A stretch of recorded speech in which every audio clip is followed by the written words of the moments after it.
Dia bilang dia itu orang punya lokasi tabung gas ada emas, maka tetap kalau semua mati saudara nak membawa di tampan. Cuma ada sisa cuma berapa itu 2 kali 1 ke berapa saudara. Jadi milik kepada Yesus maka hidup kita jadi berarti. Kita dulu kayaknya begini benar. Kalau bapak kapal tangan aku sekali. Maksudnya sudah dalam Tuhan, terima Yesus. Kalau sekarang sudah di pendeta saudara. Nyata aku kita memuji Tuhan. Aku tahu maka tangan.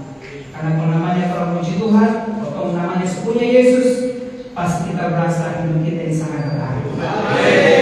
Kasih jabat kiri kanan dan katakan milik Yesus, milik Yesus. Kita punya kesempatan pertama untuk bersaksi untuk ini seorang hamba Tuhan, kepala GDS Pulau Batu juga seorang pengusaha, Bapak Pendeta Mandi Kemali, untuk silakan bersaksi.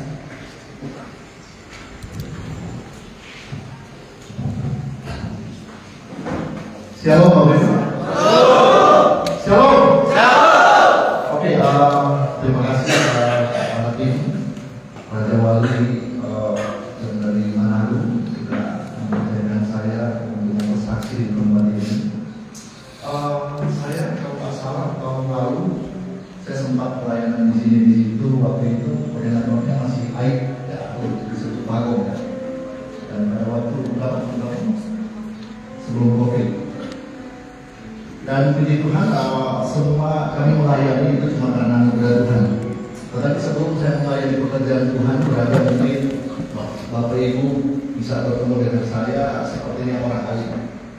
Saya tempat tinggal saya di Pasar Baru dan kemudian punya kasus penikaman dan puji Tuhan yang saya tinggal itu tidak meninggal. Dan alias setelah saya gitu dan kemudian saya dipenjarakan. Setelah saya dipenjarakan dan kemudian saya lari ke penjara. Dan Bapak Ibu jelas bahwa pada waktu itu saya lari ke Balikpapan dan kenakalan luar biasa. Kalau bicara tentang nakal, kita semua punya kenakalan yang tahu. Tetapi belum semua bisa menerima Yesus. Saya di Balikpapan, saya heran, saya nggak boleh pelayan Tuhan. Saya pergi ke Balikpapan dan lari dan saya tidak punya arah. Dari Pasar Baru saya keliling, kemudian keliling di Bolong, dan tahunya saya di Bolong saya nangis. Waktu itu masalah yang mulai, saya lewat di situ saya nangis. Karena akhir daripada penangkapan saya memberikan. Waktu itu di Nado, banyak sekali kasus. Kalau hari lalu disebut namanya disebut Boteng, dan kalau Pak Gembala tahu, Pastor Geri. Nama disebut Bote Bawang Tengah, di situ tempat kenakalan kami dan teman-teman. Waktu itu saya bergaul dengan orang-orang kiri barat, dan kemudian setelah pada waktu itu saya melakukan kasus-kasus ada banyak pencurian. Saya bilang, saya pencuri dan kemudian pokoknya disebut sangat-sangat memalukan. Sempat waktu itu kalau bicara perempuan saya kadang-kadang waktu itu dan kemudian saya sempat narkoba waktu itu. Kalau ada pernah umur saya di kawan ada apa, pokoknya banyak. Ya, kemudian akhirnya saya melakukan kasus waktu itu saya lari ke Balikpapan, di penjara di Pasar Baru dan kemudian saya pergi ke Balikpapan. Tujuan saya itu saya mau bertobat. Saya percaya bahwa kalau Tuhan pilih mau lari kemana, Tuhan pasti akan kejar. Balikpapan, saya nggak ada tujuan untuk bertobat. Dan kebetulan yang ada di sini sebagai pegawai di sini, lapas di sini orang tuanya adalah sebagai gembala yang di Balikpapan. Henok tahu? Ada nama Henok sini? Dia waktu itu masih kecil dan kemudian sampai kembali ke sana dan membuat bahwa orang tua dalam gembala ini. Dan saya tidak tahu pada waktu itu mereka ajak saya untuk bergaul. Saya, Bapak Ibu, saya tidak menyepelekan gereja apapun itu tidak pernah menyelamatkan saya. Cuma Yesus yang bisa menyelamatkan saya. Kemudian pada waktu itu saya ada di ada kakak namanya kakak Sterling. Dia panggil saya, diajak saya untuk menyembah, saya coba semua. Makanya Bapak Ibu, semua teman-teman yang dari sini pun tidak melihat tentang latar belakangmu, tetapi Tuhan melihat ketulusan hatimu. Saya tidak orang yang pintar, saya bukan background orang yang kaya, keluarga saya sangat miskin. Kemudian ketika pada waktu itu mereka panggil saya untuk bersaat teduh. Apa itu saat teduh? Dia bilang saat teduh adalah di mana kita berkomunikasi dengan Tuhan. Dia sudah menghargai saja karena saya waktu itu perantauan, ada kakak-kakak saya waktu itu. Saya nggak panggil kakak waktu itu karena orang kakas orang itu memang ada banyak yang kasar. Jangan cuma anaknya yang mana. Ya, kalau ada orang kasih. Ya, kalau mau minta rokok orang ini hanya waktu biasa punya itu pilihannya waktu biasa punya pasti ini masih kalau pun tak panah pokoknya itu sebutan kata terhadap orang tua itu sangat kasar. Dan Bapak Ibu, saya heran ketika pada waktu itu saya di Balikpapan di Kalimantan, mereka ajak saya untuk berkomunikasi dengan Tuhan katanya. Masa berkomunikasi dengan Tuhan di mana? Saya tak percaya tentang adanya Tuhan. Ketika pada waktu itu kami bersama-sama dan kemudian bersaat terus, saya heran. Bayangin, saya heran sekali. Kakak-kakak namanya sudah ada di bawah dan saya masih di atas. Tahu nggak apa yang saya lakukan? Saya nangis dari jam 8 ke jam 10 pagi waktu itu sampai jam 1 siang. Saya nangis, saya nggak tahu Tuhan angkat saya di mana. Tapi yang jelas bahwa penghormatan Tuhan, kekuatan Tuhan yang menjamah saya teringat waktu-waktu yang lampau, dosa saya. Pernah waktu itu sempat bongkar di pasangan saya bilang, ini Bapak Ibu, nggak mungkin loh ini. Pak Bu, jujur waktu itu ada saya banyak orang tua bisa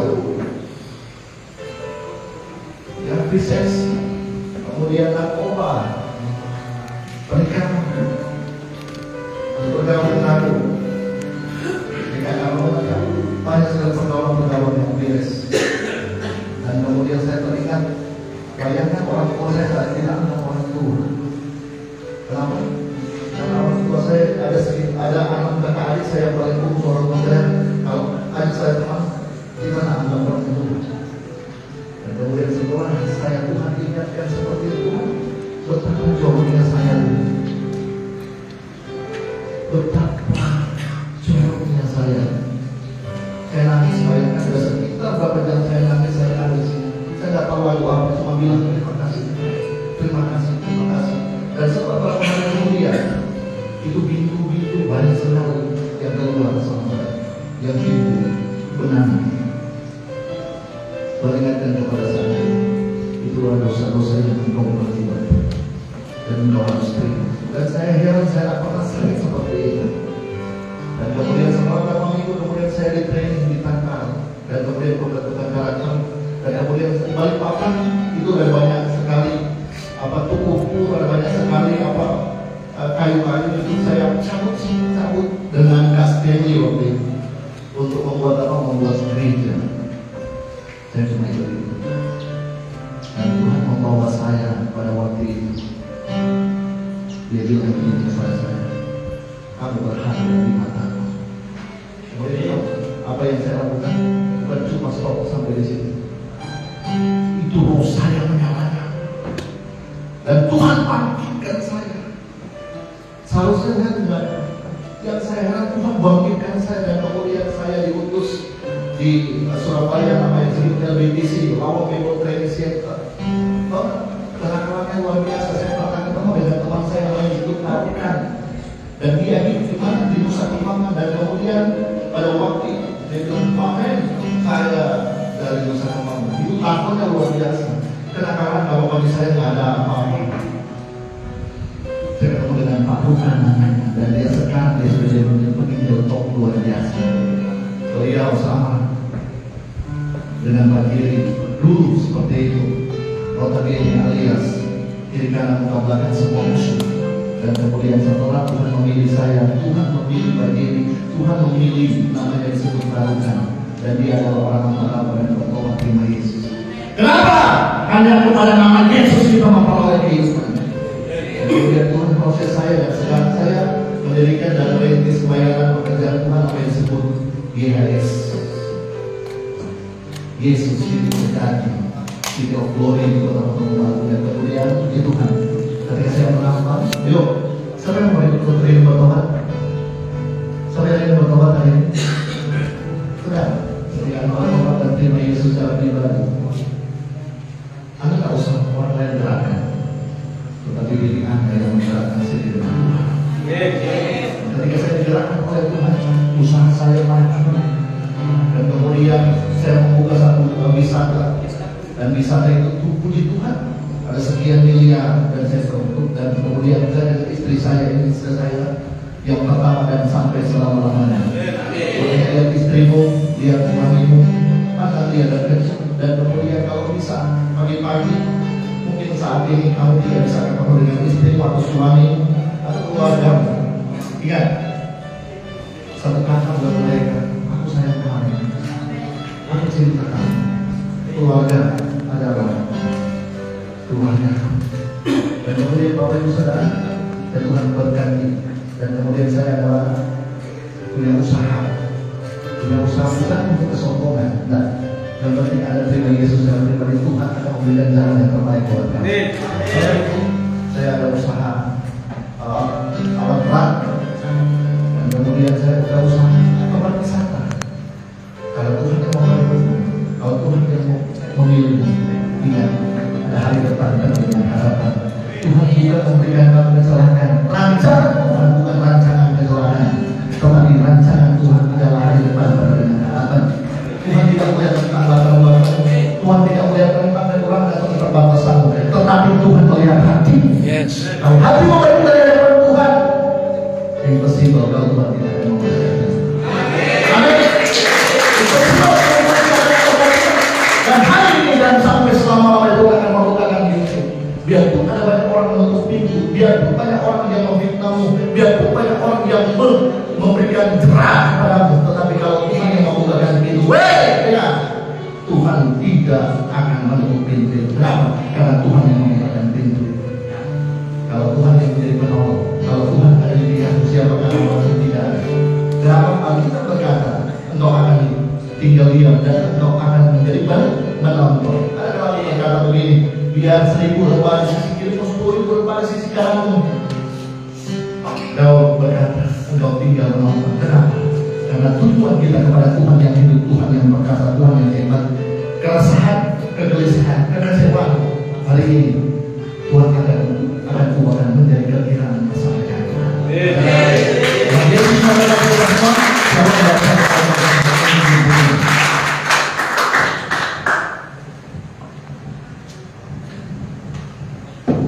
Puji Tuhan.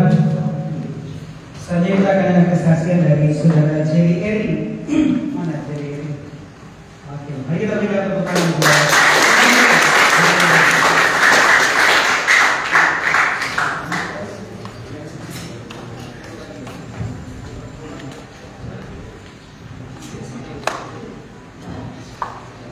Shalom. Amin. Puji Tuhan. Saya berterima kasih kepada Tuhan sampai hari ini saya masih diberi kesehatan, kemampuan. Itu semua bukan karena kekuatan saya, tapi anugerah dari Tuhan. Saya ingin bersaksi, saya di dalam sini sekitar 1 tahun 8 bulan. Tapi puji Tuhan, saya melewati itu bukan karena kekuatan saya, tapi anugerah Tuhan untuk menuntun saya sampai akhir ini, detik ini. Saya akan pulang sebentar lagi. Itu semua karena berkat dari Tuhan. Puji Tuhan, banyak sekali yang saya dapat di tempat ini. Dulu di luar sana tidak pernah masuk gereja, tidak pernah, cuma pikir orang panggil biar dulu. Bahkan untuk gereja yang begini, balikan dulu bilang. Di dalam sini saya dapat di 2 Timotius 5:17, dia bilang siapa yang ada di dalam Kristus dia adalah cipta baru. Yang lama sudah berlalu, sesungguhnya baru sudah datang. Jadi dulu orang tua yang dulu orang tua yang tempat ini, orang 3 kali di tempat ini, tidak usah bawa di luar. Hanya itulah kesaksian saya. Shalom.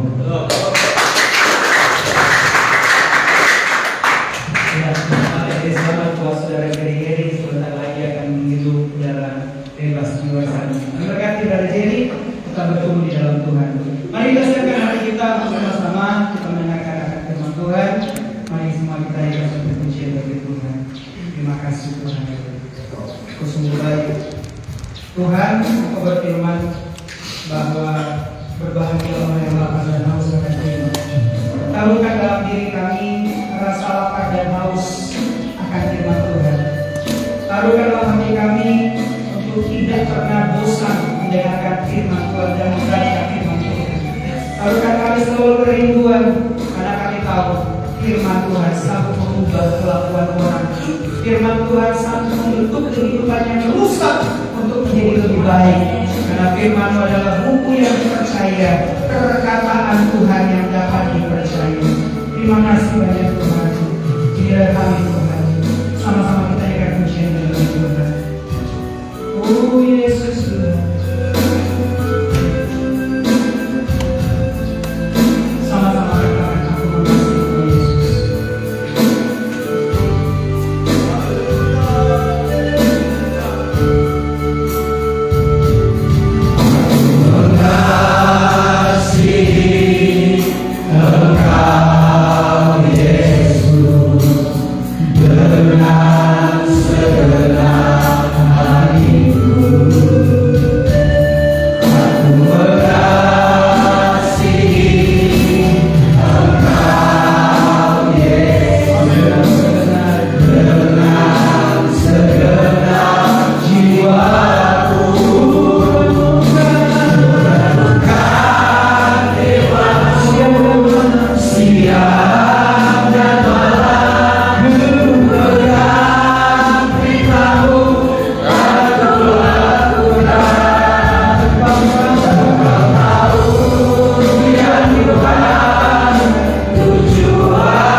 Kemuliaan bagimu di tempat yang maha tinggi, O Raja di atas segala raja, Tuhan yang kami sembah, Tuhan yang kami tinggikan, Pencipta langit dan bumi, yang telah memberi kami kehidupan, nafas kehidupan.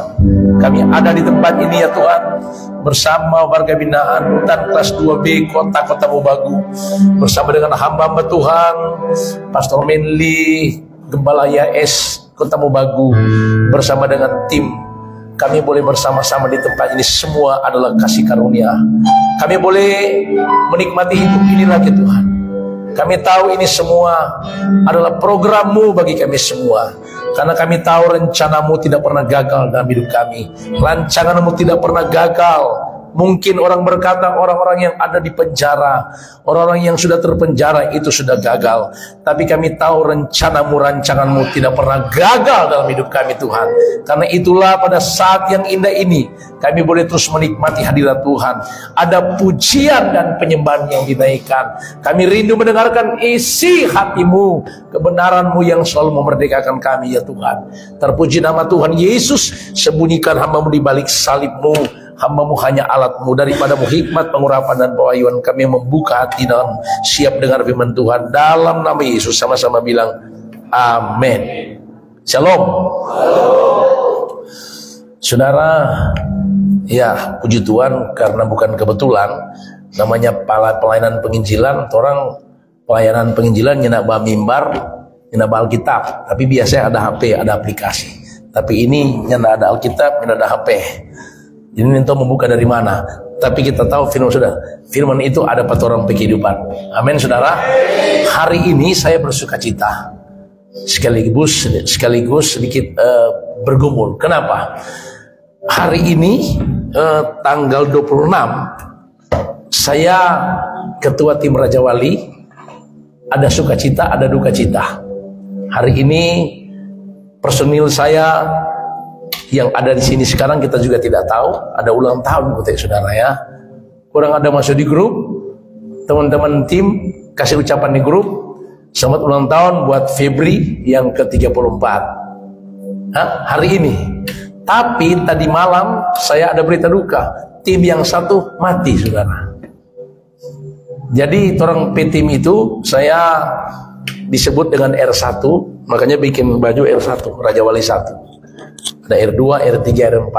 Jadi R2 itu adalah wakil saya, R3 juga. Jadi Raja Wali 1, 2, 3 itu tergantung rohani mereka yang sudah lama. Jadi 1, 2, 3, 4. Nah, ada yang namanya R8. Dia itu bidang IT. YouTube saya merinding saudara. YouTube saya, Facebook saya yang saya tidak tahu semua dia yang bikin saudara. Dia ini bidang media yang terus mengaum di media sosial, itu bidang IT. Itu tim saya yang sejak awal pertama kali bikin YouTube, Facebook dia yang bikin. Kami bersama-sama bergerak tahap demi tahap, saudara. Sampai ini sudah 595 kali. Sudah tahu dia mati kemarin, saudara. Tidak ada sakit. Ya, katanya masuk ke rumah sakit jam 1 siang dalam kondisi cuma sakit kepala. Ya. Tapi di saat dilarikan ke rumah sakit, di sementara dia yang telepon saya anaknya saudara. Sementara dilarikan ke rumah sakit, dia tiba-tiba dia bilang sementara jalan ke rumah sakit matanya sudah tidak bisa melihat. Sampai di rumah sakit tidak sadar lagi. Jam 1 siang masuk rumah sakit, jam 7 malam mati saudara. Kami berpikir waktu dia masuk rumah sakit itu biasa. Tapi tiba-tiba wah saudara luar biasa ya sebenarnya. Saya lama dengan dia saudara, lama bikin bagaimana mau bikin nih supaya bisa orang diberkati. Kami pergi ke Jakarta di masa pandemi. Saya ini dengan tim pelayanan penginjilan itu bukan cuma di Sulawesi Utara. Kami pernah ada di 5 provinsi. Tapi saya dengan dia pernah ke Jakarta saudara. Jadi saya dengan istri saya dengan dia, karena dia di bidang IT. Di masa pandemi, pada saat panas-panas pandemi tahun 2022, saya ke Jakarta menginjil. Saudara. Jadi pernah ada di pusat kota di Bundaran HI. Sampai orang bilang begini, Pak, ini orang-orang gila betul. Waktu kami mau masuk di Bundaran HI, itu ada pom yang jaga. Itu tidak bisa sama sekali ada di situ. Tapi cara Tuhan sudah tahu kami bisa ada. Saya bisa live di Bundaran HI. Itu betul-betul live. Menyampaikan kebenaran di pusat kota Jakarta. Nah, si R8 ini yang video saya, namanya Petragoni, saudara. Baru terang pergi di tempat keramaian di Pik 2, itu tempat keramaian kalau di Jakarta seperti di Hong Kong. Saudara, cara kami menginjil, saya pergi pas di tengah-tengah mereka, bikin video seperti ini. Jadi orang berpikir konten, padahal semua menginjil di situ, saudara. Tapi sementara firman Tuhan tuh, tapi teman ini Petra bilang, R1 jangan terlalu lama, jangan kroyok pada orang. Saudara, dia mau pasien minyak terlalu lama. Jadi sementara di banyak orang di Pik itu, saudara, tempat keramaian, terompi di tengah-tengah banyak orang, kita mulai bagi firman Tuhan berkata. Jadi sebetulnya itu cuma cara, tapi sudah menginjil. Orang lewat-lewat, tapi itu mungkin barangkali 10-20 menit. Tapi kita ketahuan itu bilang, jangan terlalu lama. Yang tuh ibu 2 buku banin itu langsung lari, saudara. Nonton ini penelitian ini putus kam. Ini bukan di Manado, saudara, di pusat kota.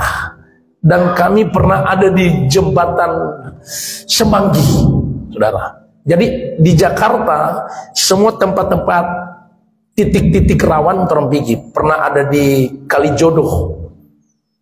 Nah, si Petra ini yang syuting saya, saudara. Jadi lama, waktu pelayanan penginjilan dari awal-awal dia yang pegang tuh kamera. Cuma karena memang dia ada sedikit ada tanggung jawab kerja, dipanggil di pemerintah Kota Bitung, Tomohon maksudnya, dia dapat pekerjaan di situ. Dia jadi masuk di kontrak di ASN, maksudnya kontrak pegawai situ, sehingga dia tidak bisa ikut lagi dengan kami. Tapi walaupun dia tidak ikut, dia terus bermain di belakang layar untuk mensupport kami. Anda bisa bayangkan kedekatan kami, saudara. Waktu dia masuk rumah sakit jam 1, saya pikir biasa. Ya, jam 7 mati, saudara. Jadi hari ini ada sukacita, ada duka cita. Tapi anak-anak Tuhan tidak mengenal dengan duka cita. Itu kan bahasa saja, berduka. Kenapa saya bilang bahasa saja? Karena Alkitab bilang, hidup kita ini sejak lahir, hidup sampai mati, Tuhan yang atur, kita milik Tuhan. Katakan amin, saudara. Makanya kita diajarkan bahwa waktu kita mengerti arti kehidupan, bahwa sepenuhnya hidup kita ini Tuhan yang punya, bukan kita punya. Sejak kita lahir, kita menjalani hidup sampai mati, sepenuhnya hidup kita milik Tuhan. Kapan jadi milik Tuhan? Ketika kita telah dibayar dengan darah yang sangat mahal.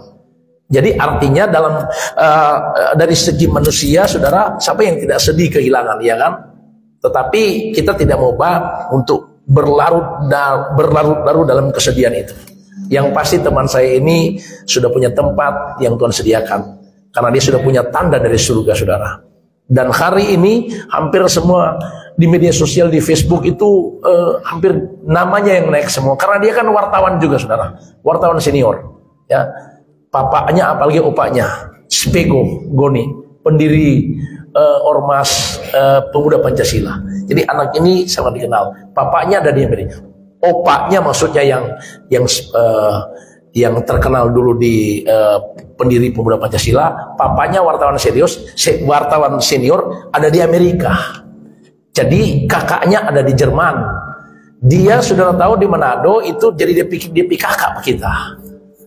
Kemarin tadi malam lagi rame di Facebook, orang telepon dari tadi pagi kita. Saudara pastikan, kalau mau dipikir, sebenarnya kita akan tinggalkan plan ini. Mungkin tadi malam selesai pelayanan, saya melayani di pengembalaan Pak Pastor Menli dengan Ibu di YHS di Kota Mobagu. Jadi kalau Anda keluar dari sini, kalau Anda mau bertumbuh, silakan, saudara. Saya dapat berita itu. Sebenarnya kalau mau dipikir langsung pulang, karena semua telepon saya, saudara. Nah, si Petra ini yang pertama, dia bagian dari tim Raja Wali yang kerjanya itu betul-betul di pusat, karena dia bagi bidang IT. Itu yang pertama, di Raja Wali tim Harvester Ministry. Saudara, di Laskar Merah Putih dia sekretaris. Saya, saudara, ketua markas daerah Laskar Merah Putih Sulawesi Utara. Ketua, dia sekretaris, saudara. Jadi hampir semua ketua-ketua markas cabang 15 kabupaten kota, ada beberapa kabupaten yang sudah dilantik, itu telepon saya dari tadi malam. Pak Ketua bagaimana? Orang kan tahu dia sekretaris, saudara. Saya bilang, tunggu dulu, saya masih punya misi, masih punya tugas surga. Harus melayani dulu. Nanti di sini baru pulang, baru atur. Karena mereka sudah telepon dari tadi, Laskar Merah Putih, baik yang ada di Minas Utara, di Manado. Nah, nanti kami akan berkumpul semua, ratusan akan hadir di pemakamannya. Karena dia adalah sekretaris Laskar Merah Putih, juga di bagian di tim Raja Wali itu adalah bidang media. Saudara, ingat baik-baik, hidup kita ini, kita tidak pernah tahu kematian kita. Kita tidak tahu kedatangan Yesus. Tapi yang pasti adalah langkah akhir yang menentukan bagaimana kita tetap menjaga hidup kita ini tetap terkoneksi dengan surga setiap hari. Koneksi itu adalah menjaga hatimu, menjaga pikiran kita supaya tidak tercemar, sehingga selalu ada damai, ada sukacita, nikmati hidup yang luar biasa. Saudara, Anda ada di sini sedang menikmati. Kenapa? Karena kan cuma di tempat sini, tidak kemana-mana. Yang mau keluar tadi, ingat saudara, peperanganmu akan dimulai, pertandinganmu akan dimulai, pengaruh akan datang pada saudara. Jadi kalau boleh nanti bisa dituntun saudara. Ya, kami bukan saja ada di sini untuk melayani, tapi mau juga menuntun saudara jika keluar untuk kami menuntun saudara untuk tidak lagi nanti balik lagi. Kalau kita balik bawa pasal kasus itu kan tidak baik. Tapi kalau balik bawa pasal firman Tuhan berarti Anda sedang dipakai oleh Tuhan. Ada amin saudara? Ya, puji Tuhan. Jadi sebetulnya dari tadi ingat-ingat, tetapi namanya panggilan saudara. Tuhan bilang begini, jika kamu mencintai siapapun melebihi cintamu pada Yesus, engkau berhala. Tuhan cemburu saudara. Jadi saya punya pengalaman banyak saudara. Istri saya 2 kali melahirkan, saya tinggalkan. Yang pertama, anak yang pertama. Bayangkan, saya mau bersaksi bagaimana ekstrim saya ini untuk nomor satukan Tuhan. Ya, jam 10 malam kami masuk rumah sakit, istri saya mau melahirkan jam 10 malam. Kami tunggu sampai pagi DP besoknya. Besoknya saya harus punya jadwal KKR di Modo Inding, saudara. Bayangkan sampai jam 3 belum melahirkan. Istri saya bilang begini, kalau saya belum melahirkan, dia bilang begini sama saya, tapi berangkat ke KKR, itu panggilan, saudara. Jadi tunggu, so jam 3 ini. So jam 4 belum melahirkan, saudara. Saya masih tunggu. So jam 4, mau KKR jam 7 malam. Perjalanan Manado Modo ini 4 jam, saudara. 3 jam. Saudara tahu pada saat kita bilang sudah, saya akan berangkat, jadi saya percaya Tuhan akan menjaga istri saya. Pada saat semua berangkat, tiba-tiba dokter bilang, masuk sudah, so pecah ketuban sudah semua melahirkan. Jadi saya sempat lihat istri saya melahirkan. Setelah melahirkan langsung saya lari berangkat ke KKR. Di KKR sampainya nak duduk langsung naik mimbar. Karena tuh lagu kurang ulang-ulang, so terlambat. Itu yang pertama. Kedua, anak saya yang kedua. Pada saat juga mau melahirkan pagi, saudara, ya, malam maksudnya. Paginya saya harus pelayanan di Polresta Manado. Jadi jajaran Polresta bikin ibadah, saya harus diundang di situ untuk melayani. Nah, saudara tahu, jam 9 pagi, jam 7 belum melahirkan. Akhirnya tiba-tiba dokter bilang ini mesti dioperasi. Jadi istri saya masuk operasi, waktu dia masuk ini saya lihat. Setelah dia masuk saya keluar. Jadi waktu dia melahirkan, tas saya tidak ada di situ. Kalau mau dipikir sedih, tapi istri saya juga berjumpa saya di pelayanan. Dia sangat tahu panggilan saya. Jadi saya banyak sekali kesaksian bagaimana nomor satukan Tuhan. Dan yang paling banyak saya alami adalah saya sudah tahu bukan baru 1 kali. Beberapa kali dalam kondisi sakit, panas. Saya harus ada di mimbar. Malam saya menggigil kepanasan, saudara. Memang panas, menggigil, sakit. Besoknya harus melayani 3 sesi. Saudara, istri saya bilang begini, Tuhan kan tahu, ini lagi sakit. Jadi DP maksud, tidak usah. Kita bilang begini, nyanda. Alkitab bilang begini, siapa yang diutus Tuhan, dia yang menyampaikan firman Tuhan. Jadwal mereka sudah tetapkan untuk saya khotbah pagi, sore, dan malam. 3 sesi 1 hari itu. Berarti waktu mereka undang saya khotbah, itu kan dari Tuhan. Orang berdoa ke Tuhan supaya minta kita yang khotbah. Tapi kita sakit, saudara. Tidak. Dalam kondisi sakit saya mandi, berangkat bawa mobil sendiri, saudara. Waktu di mimbar 5 menit pertama, 10 menit kedua kita mulai goyang, mulai gelap di mimbar, saudara. Saya bilang begini, mari kita berdiri semua dulu, angkat pujian kita menyembah dulu. Padahal karena so gelap, kita lihat so gelap ini. Sampai begitu saudara. Habis menyembah, tiba-tiba saya diberikan kekuatan yang baru. Setelah selesai menyembah, saya mulai rasakan ada pemulihan total terjadi. Oke, selesai khotbah, siang saya belum makan saudara, puasa. Sorenya harus melayani di satu daerah. Tomohon pindah ke Lenguan. Lenguan selesai itu harus pindah ke Lapi. Sesi ketiga. Pulang di rumah total, disembuhkan total oleh Tuhan Yesus. Saya banyak alami seperti itu saudara. Ya. Dari itu tidak mempertahankan nyawa. Kecuali kalau memang tidak ada jadwal, ya saya harus diam. Tapi ini punya jadwal, saya harus pergi. Saudara. Tapi banyak juga aneh-aneh yang saya alami. Karena terlalu cepat. Bawa mobil, terlalu cepat mobil pelayanan. Saudara, sunya nabah sepatu. Kadang orang punya orang bersepatu.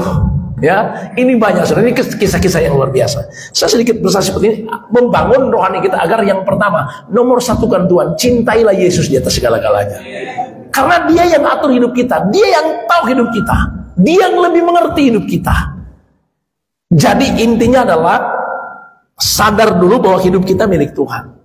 Jadi kalau ada kematian tim saya tahu itu adalah waktu Tuhan, walaupun secara manusia harus sedih. Tapi percayalah, kita tetap fokus pada panggilan kita. Karena semua intinya adalah kita harus pergi ke sana, semua harus ke sana. Tapi ada jadwal-jadwal kita. Tapi sebelum kita pergi ke sana yang Tuhan tentukan, mari kita berkarya dengan Tuhan di hidup kita ini. Caranya gimana? Menikmati hidup. Yang pertama yang kita perlu nikmati adalah kehidupan ini, nafas, kesehatan, kekuatan itu datang daripada Tuhan. Kita nikmati dengan mengucap syukur. Oke, saudara, saya mau menjelaskan buat saudara. Ada 12 hal misteri yang perlu kita tahu. Yang pertama, ya, ada yang namanya 4 masalah, ada yang namanya 4 misteri hidup, dan ada namanya 4 panggilan. Saya tidak mau bahas semua ini, tapi ini penting. Ini saya dapatkan dari rema yang Tuhan taruh di hati saya. 4 misteri hidup, 4 hal kita dipanggil, dan 4 masalah. 12 hal ini yang betul-betul nyata, yang selalu kita hadapi.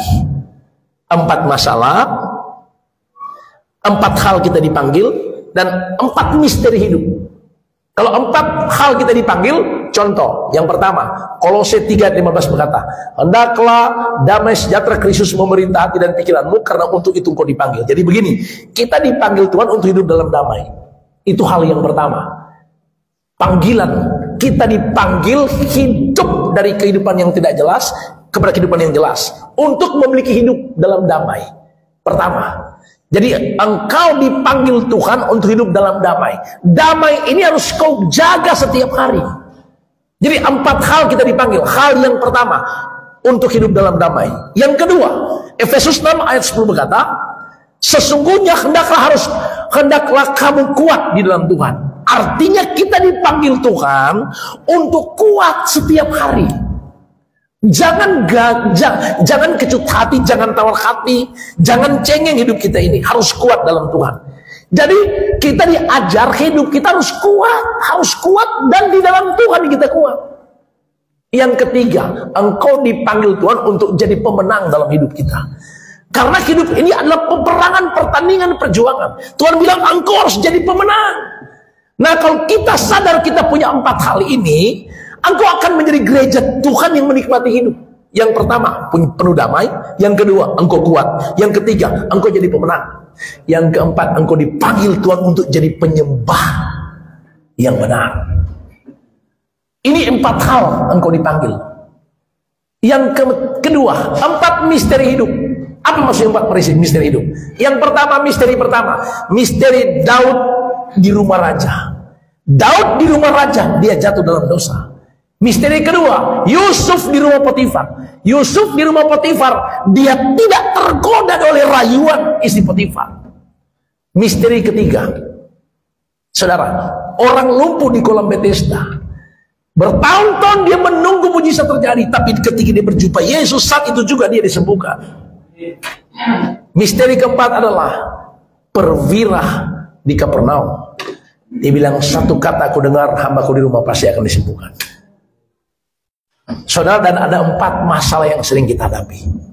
Masalah yang pertama adalah masalah sesama kita.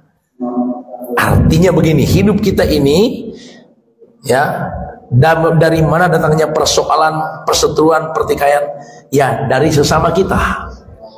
Anda masih ingat cerita tentang Abraham dan Lot? Ketika mereka bersama-sama keluar dari tempat tinggal mereka, disuruh Tuhan pergi ke negeri yang Tuhan janjikan. Dalam perjalanan mereka, tiba-tiba mereka bertengkar. Abraham dan Lot bertengkar. Saudara tahu, pada ketika mereka bertengkar, itu persoalan terjadi. Itu persoalan sesama manusia. Sesama manusia itu seperti teman dengan teman, suami istri, teman pelayanan. Itu namanya sesama. Ini masalah, tiap hari kita bermasalah dengan sesama. Nah, orang ada di sini kenapa? Ada masalah. Masalah apa? Ada kasus pembunuhan kah, ada kasus perkelahian kah, atau semua. Yang pasti bermasalah. Nah, Abraham dan Lot bermasalah.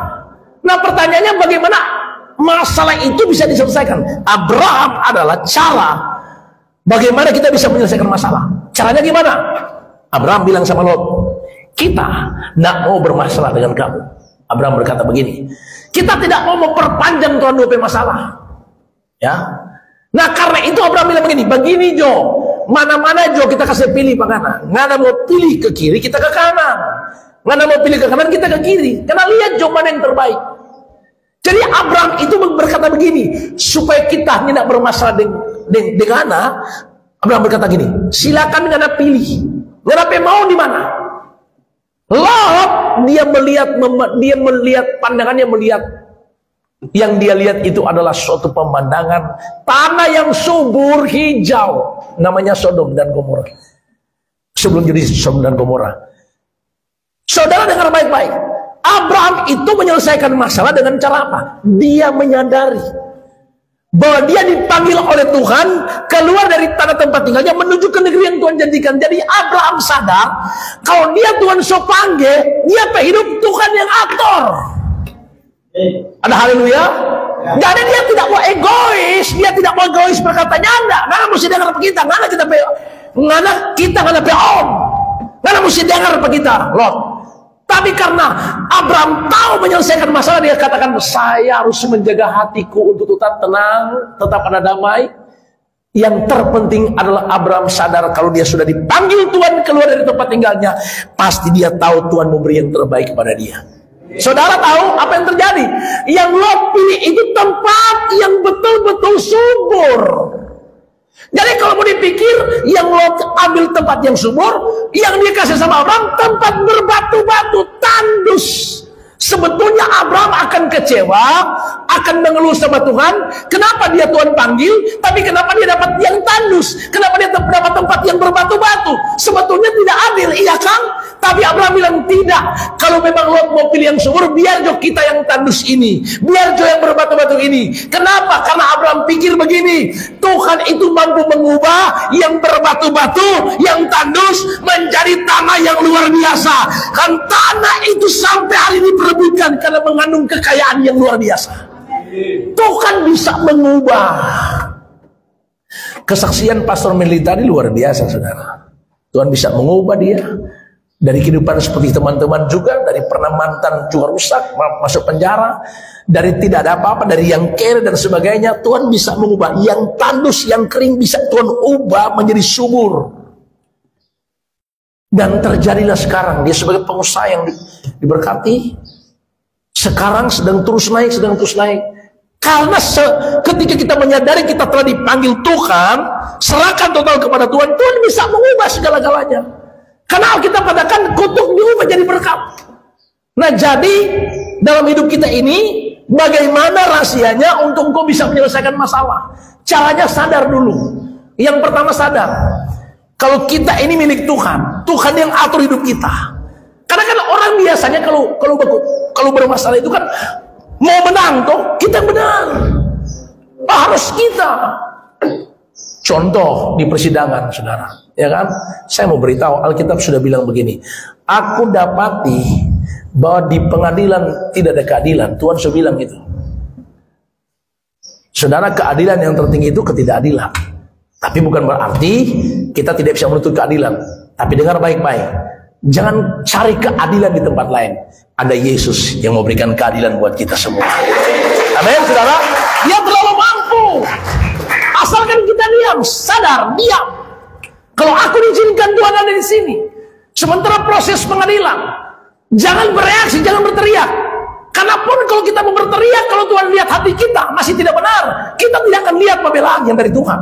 Tapi kalau hatimu tulus, kau berkata, kalaupun saya mau dikurung berapa puluh tahun, silakan Tuhan. Tapi yang pasti aku telah menemukan jawaban, menemukan jalan. Aku sekarang berada di jalan Tuhan. Itu akan kau lihat, masalahmu akan selesai karena Tuhan yang ganti berperang. Keluaran 14 ayat 14 berkata, engkau akan diam saja, aku ganti berperang. Kata diam saja itu apa? Menyadari. Bahasa sungguhnya, engkau telah dipanggil oleh Tuhan, jadi hidupmu adalah tanggung jawab dari Tuhan. Saudara, jadi ini yang dialami oleh Abraham. Abraham bilang, silakan, saya tidak mau bermasalah, tetap menjaga hati. Saudara, apa yang terjadi? Yang dipilih oleh Allah berubah jadi Sodom dan Gomora, dihukum oleh Tuhan. Tapi yang dipilih oleh Abraham sampai hari ini diperebutkan oleh dunia. Kenapa? Karena mengandung kekayaan yang luar biasa. Karena Tuhan bisa mengubah di sana. Yang tandus bisa mengalami kehidupan di mana ada hal-hal yang besar yang Tuhan ciptakan di sana. Masalah yang kedua, Mas Saudara. Masalah yang kedua yang terjadi adalah Abraham bermasalah. Di mana? Istrinya. Dia sudah tua, tidak mungkin melahirkan. Tiba-tiba ada suara yang datang, Abraham, engkau akan lihat istrimu akan mengandung dan akan melahirkan. Sudah tahu apa yang Abraham? Ketika Abraham mendengar suara Tuhan, apa reaksinya? Dia tertawa. Abraham dan istrinya tertawa. Kenapa tertawa?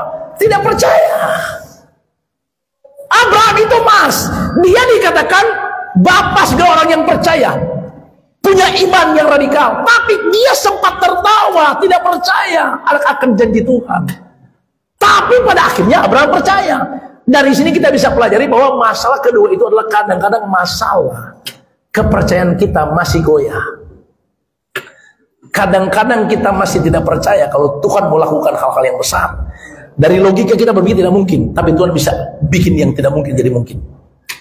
Jadi yang perlu kita selesaikan di sini adalah bangun rohani saudara, supaya iman kita, kepercayaan kita itu betul-betul sudah teruji, tidak goyah. Abraham ini sempat tertawa, tetapi Alkitab bilang apa? Pada akhirnya dia percaya pada Tuhan dan janji Tuhan digenapi. Abraham itu mendapatkan anak, Ishak. Saudara, jadi masalah kedua adalah kadang iman kita bisa goyah karena kepercayaan kita.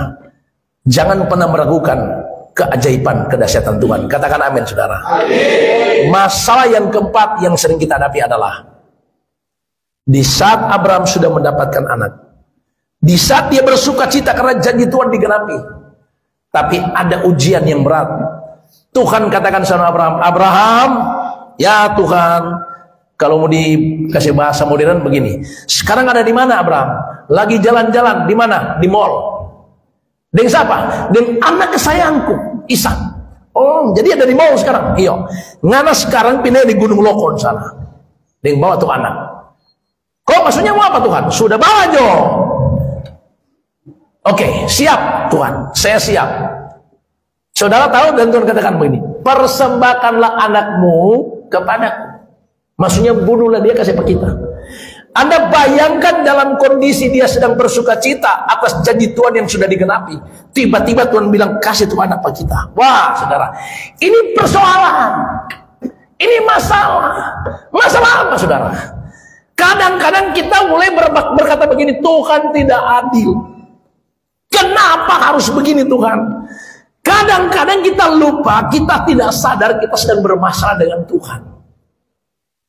Karena waktu Abraham dengar, kalau Anda lihat ceritanya di video, saudara, betul-betul dia sedang menghadapi peperangan dengan istrinya. Dalam hatinya dia bilang, Tuhan, ya kenapa ya? Tetapi dia berkata, aku tahu kalau Tuhan yang perintahkan, dia tetap akan memberikan. Walaupun ketika dia sedang membawa, saya pernah nonton filmnya, saudara. Walaupun sebenarnya dia membawa anaknya pergi gunung itu, dia mukanya tidak pernah senyum. Saudara, kalau Anda lihat videonya, punya DP muka datar, saudara tahu. Karena dia pengikutnya bertanya, mau naik ke gunung mau apa? Sudah meriang jongana. Itu tapi urusan pendek hati Tuhan. Ini ya Jo, kita ada alami ini Tuhan. Oh, saudara lihat, pada tingkat terakhir, tibalah mereka di atas gunung itu, dikumpulkanlah kayu-kayu itu, mesbah itu, dan anaknya bilang begini, "Papa, mana tuh kambing, mana tuh domba?" Dia bilang, "Badi yang Jo situ." "Tenang Jo." "Siapa?" "Sudah, duduk Jo di situ." Anaknya sudah mulai tahu, saudara, mulai curiga. "Oh, kita tuh mau bunuh." Kalau Bapak bilang begini, "Iyo, angkoh." Sudah tahu, bayangkan itu. Tuh dia anak nih, kita nonton film itu, saudara. Oke, tapi pada akhirnya Abraham bilang, "Tuhan, kalau memang Tuhan yang minta, saya menyerah total."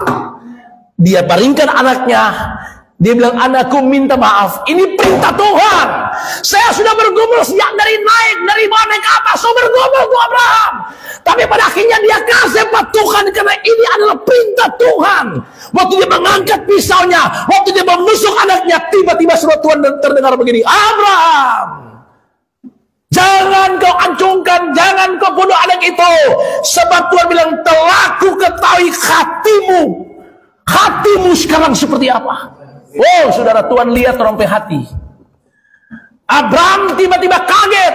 Dan Tuhan katakan, "Lihatlah, aku telah menyediakan domba untuk disembelih."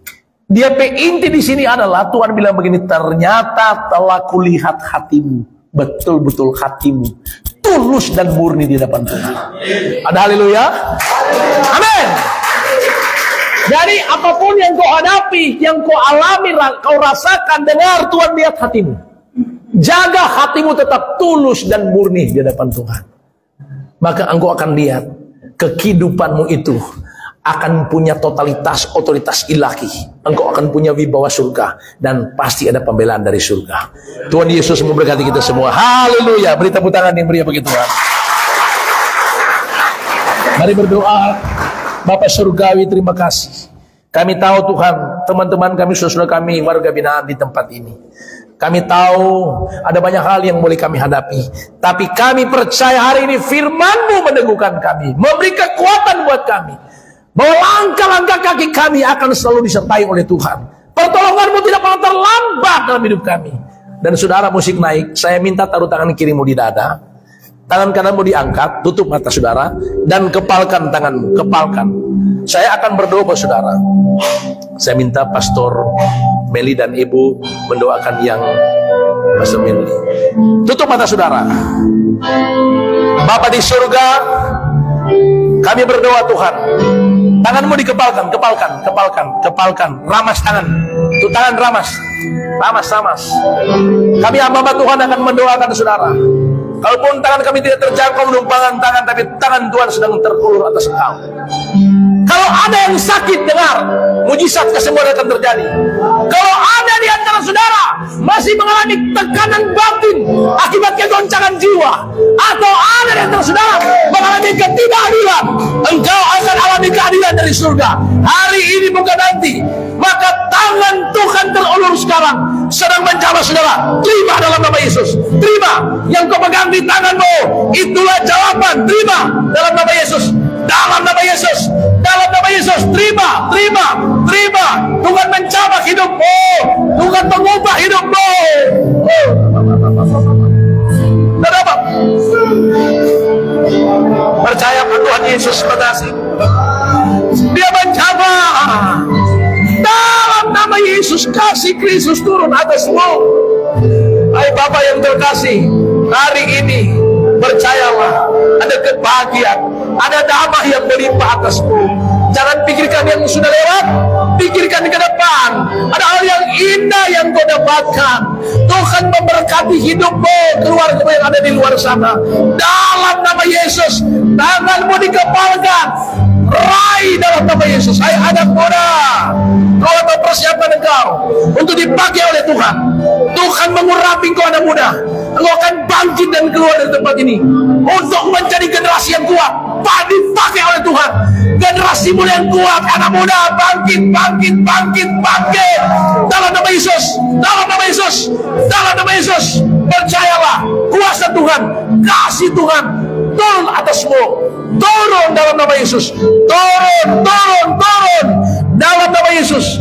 Tuhan mengurapi, menjamah saudara kami. Tuhan memberkati obat, Tuhan berkati umur panjang sehat. kuat di dalam Tuhan. Dalam nama Yesus, jamah Tuhan, jamah, jamah. Haleluya, Jesus. Tuhan jamah. Dengar baik-baik. Pengharapan dalam Yesus tidak pernah mengecewakan. Percayalah, itu terjadi atasmu. Terima dalam nama Yesus. Terima.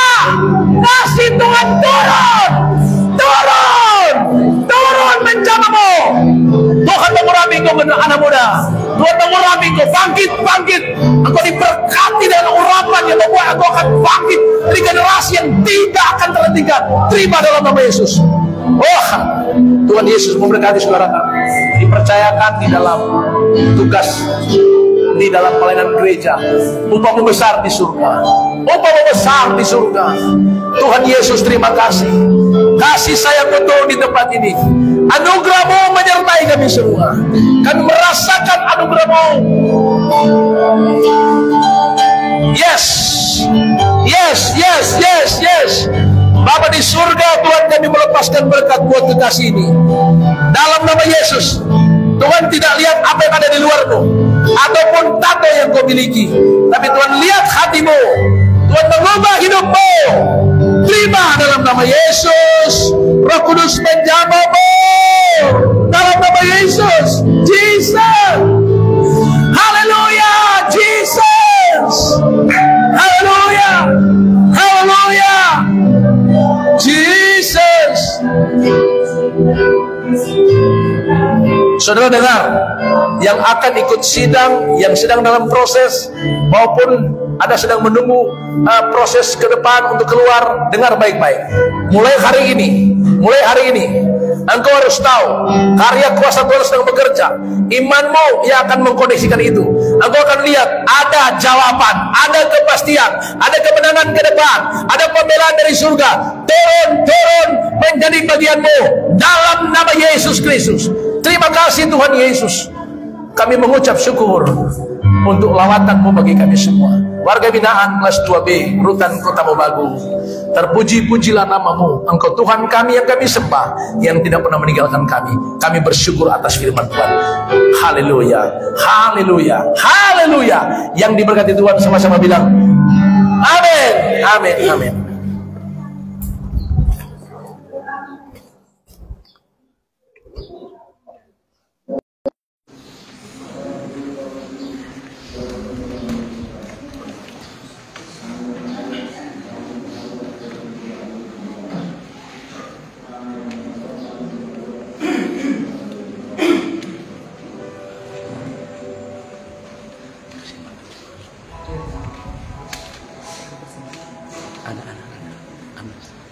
Baik, kita akan memberikan persembahan. Dan sebelum kita memberikan persembahan, mari kita satu lagu. Tuhan, kami berdoa mengucap syukur buat lawatan Tuhan, berkat Tuhan lewat ibadah di saat pagi masing hari ini. Kepada urapan baru bagi hamba-Mu, Bapak dan Raja Sangat.